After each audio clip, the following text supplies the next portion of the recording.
네, 안녕하세요. 동서울대학교 K-팝과 최승균입니다. 저는 이번에 신설되는 과와 함께 하기 위해서 2021년 9월에 임용이 돼서 함께 하게 됐고요.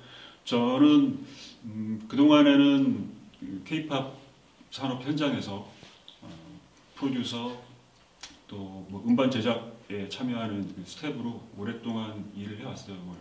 처음에는 런던에서 뮤직 테크놀로지, 뮤직 비즈니스 전공했고요. 그리고 런던하고 서울에서 각종 가수들 음반 제작 그리고 공연 기획 제작 등등에 많이 참여했습니다.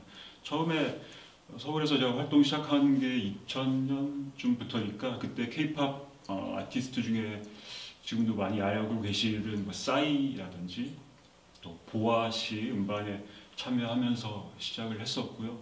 최근에 같이 참여했던 아티스트는 아마 잘 알고 계실 몬스타 X, 또 트와이스, 인피니트, 러블리즈, 뭐 아이즈원, NCT, 오마이걸 등등등 많이 참여했고요. 앞으로는 동서울대 K-팝과에서 여러분들과 함께 할 예정입니다. 네, K-팝과인데요. K-팝이라는 말은 너무나 많이들 사용하고 익숙하게 또 쓰시는 말이지만 또 K-팝과라고 하면은 다소 좀 당황스러우실 수 있다고 생각합니다. 또 뭘 배우는 거지? 이런 질문이 좀 나올 수도 있는데요. 네, 맞습니다. K-팝이라는 분야가 워낙에 광범위하고 또 굉장히 종합적인 예술에 속하다 보니까 K-팝의 어떤 부분을 건드리는지, K-팝의 어떤 분야를 배울 건지도 좀 명확히 해야 될 필요는 있죠. 가령 예를 들어서 K-팝 학과다라고 좀 강조를 하게 된다면 K-팝 문화와 어떤 트렌드에 대한 연구, 또 사회적인 그런 현상에 대한 연구를 학문적으로 접근하는 교육이 될 수도 있겠고요. 동서울대학교 K-팝과는 학자를 뺀 K-팝과입니다. 그래서 실기 위주의 K-팝 문화를 실제로 표현하고 컨텐츠로 만드는 실기 위주의 예능 교육이라고 보시면 되겠죠. 끼 있고 재능 있는 모든 젊은 청년들 다 오시면 됩니다. 동서울대학교 K-팝과 교육과정은 세 개의 커다란 P가 있습니다. 그 P가 뭐냐면 일단 퍼포먼스, 그리고 프로듀싱, 그리고 마지막으로 퍼블리싱 이렇게 표현을 할 수 있는데요. 퍼포먼스는 긴 설명은 필요 없을 것 같습니다. 무대 위에서 우리가 늘 바라보는 그 멋지고 화려한 퍼포먼스가 바로 그것인데요. K-팝의 본질은 무대 위에서 춤추고 노래하는 것이 다는 아닙니다. 그것을 어떻게 창작하고 그리고 또 프로모션하고 많은 사람들과 함께 공유하는 것까지가 K-팝의 영역이라고 할 수 있는데요. 그래서 퍼블리싱과 프로듀싱이라는 단어를 저희가 사용하면서 프로듀싱 능력, 그러니까 창작할 수 있는 능력과 자신의 끼를 올바로 더 멋지게 발산할 수 있는 그런 스킬까지를 포함을 하고 있고요. 그리고 퍼블리싱은 뭐 어려운 단어는 아닙니다. 그렇게 자신의 표현하는 것을 컨텐츠화해서 세상 사람들에게 잘 알리는 것이라고 보시면 되겠습니다. 이 세 가지 능력을 고루 갖추어야 비로소 전문적인 K-팝 인재가 된다라고 생각하고요. 특히나 요즘에 K-팝 시장을 보면 단지 노래를 잘한다든지 춤을 잘 춘다든지 이런 기능에 전문화된 아티스트보다는 스스로 창작하고 프로듀싱하는 역할, 그런 역량을 겸비한 그런 아티스트들이 더 많이 사랑을 받고 더 오래 길게 활동을 하는 것을 볼 수 있습니다. K-팝과는 뭐 짧지 않은 3년의 커리큘럼을 통해서 이런 다양한 역량들을 골고루 교육시키는 것을 목적으로 하고 있죠.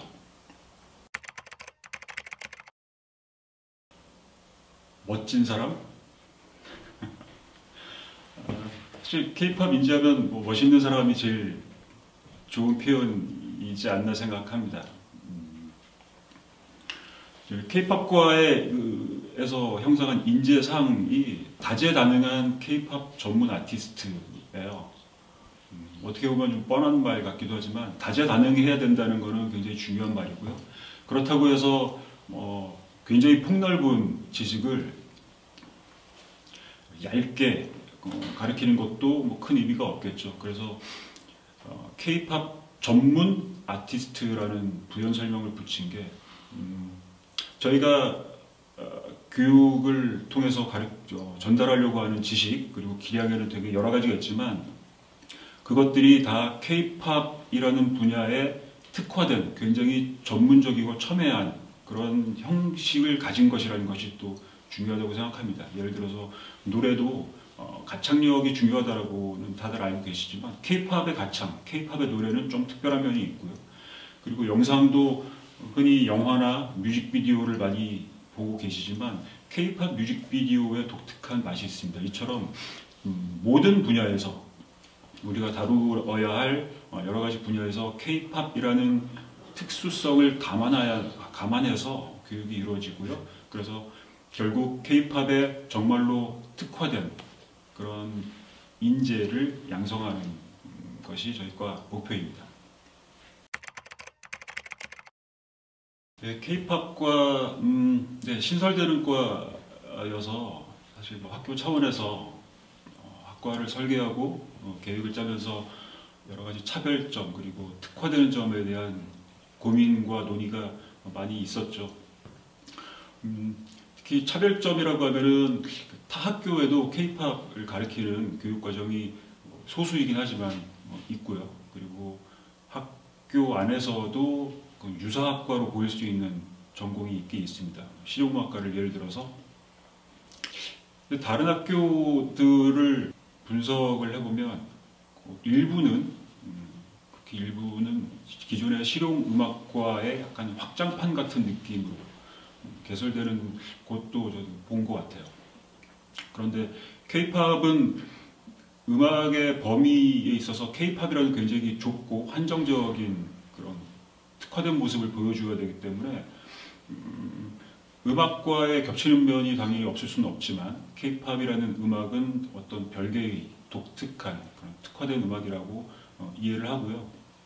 그리고 이 동서울대학교의 크나큰 특징이자 장점이라고 하면은 이미 오래전부터 활발하게 활동을 너무나 잘 하고 있는 실용음악과 그리고 이번에 같이 신설되는 엔터테인먼트 경영과 같이 할 수 있는 그런 인프라, 그러니까 학과 간의 협업과 그런 도움을 통해서 더 많은 것을 할 수 있고 학과의 활동에 날개를 달 수 있는 그런 인프라가 굉장히 탄탄하게 잘 조성이 되어 있다는 점에서 다른 학교들뿐만 아니라 아마 한국에서 K-팝을 가장 잘 그리고 재미있게 배울 수 있는 교육의 터가 되지 않을까 자신하고 있습니다. 취업 굉장히 관심 많이 가지시는 분야죠. K-팝과는 예체능 분야가 다 그런데 어떤 기업에 취직을 한다라는 개념보다는 가령 1인 사업자를 통해서 창업을 한다든지 또는 창작자 또는 프리랜서 활동을 통해서 사회 진출하는 비중이 훨씬 더 큽니다. K-팝과도 마찬가지고요. 그래서 많이들 상상하시듯이 연예 기획사에 발탁이 되어서 데뷔를 하는 그런 경우는 가장 크게 열려있는 창구이기도 하지만 그것만이 아니라는 것도 좀 알려드리고 싶어요. 특히 요즘은 1인 창작자의 시대라고 할 만큼 개인적으로 활동하는 크리에이터들이 굉장히 큰 넓은 폭넓은 활동을 하고 있고요. 그리고 학생들이 3년간의 교육과정을 거치면서 굉장히 다양하고 많은 컨텐츠를 생산을 하게 될 겁니다. 이렇게 학창시절에 만들어지는 소중한 컨텐츠들을 그냥 사장시키지 않고 더 예쁘게 멋있게 포장을 해서 선보이고 사용할 수 있는 가령 NFT 포맷으로 지금 판매를 한다든지 그런 가능성들이 점점 더 많이 열리고 있고요. 그 밖에 자격증 쪽으로도 사실 적지 않습니다. 지금 실용음악뿐만 아니라 예능 지도사 자격증, 또 K-팝 전문 지도사 자격증 등등 많은 자격증들이 개설이 되어서 운영 중이고요. 그런 것들을 통해서 더 여러 분야로 진출할 수 있는 길들이 좀 더 많이 열리고 있다는 점을 알려드리고 싶어요. 네, 2022학년도 동서울대학교 K-팝과를 선택하신 여러분, 아마도 인생에 있어서 가장 잘한 몇 가지 선택 중에 하나가 아닐까 생각됩니다. 정말 환영하고요. 후회 없는 그런 알찬 그리고 땀 흘리는 젊은 시절 함께 하시면서 더 나은 미래 그리고 자신의 끼와 꿈을 펼칠 수 있는 그런 내일을 함께 만들어 나가기를 기대하고 있습니다. 여러분 환영합니다.